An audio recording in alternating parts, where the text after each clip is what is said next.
As integration in the military began to rise in 1950, war broke out on the Korean Peninsula. This conflict resulted in the 2nd Infantry Division leading the way in desegregating our armed forces. The trench scene that you see represents 1952-53 period in the Korean War.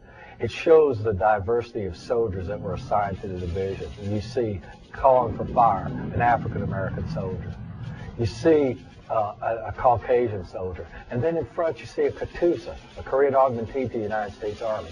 That diversity, that strength remains today in the division. Because of that diversity, because of those different ethnicities, because of that backgrounds, you bring strengths from each one. That's what makes us the great division that we are today. Fast forward 60 years to the heart of the Camp Casey enclave and the hard-working men and women who make it beat. Lieutenant Colonel Meisler, Command Sergeant Major Saeed, Mr. Richardson, Private Salazar, and Miss Kim. Together, they make up the Camp Casey Enclave Garrison Command Group. These diverse individuals are responsible for every facility and every program that happens in the area.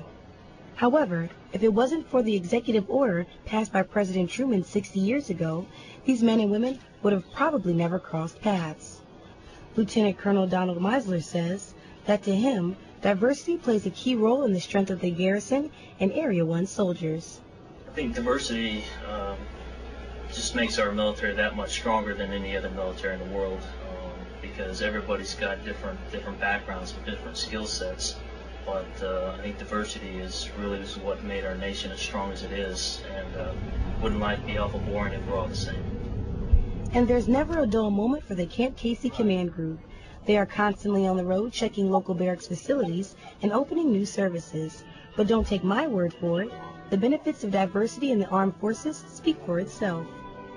My complexion and everything, I can pass just like to an Iraqi.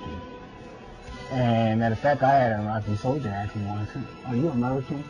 Because at the time, the unit I was with, we were sterile. We didn't wear U.S. or anything. We just wore a uniform. And I was like, "Yeah, I'm American." I'm Korean, so I know only Korean knowledge, but this chance to learn to Korean people's culture or their mind and their manners, so I love it. I don't have just people, my culture or anything like that. I mean, I have different cultures and I can learn a little bit from everybody.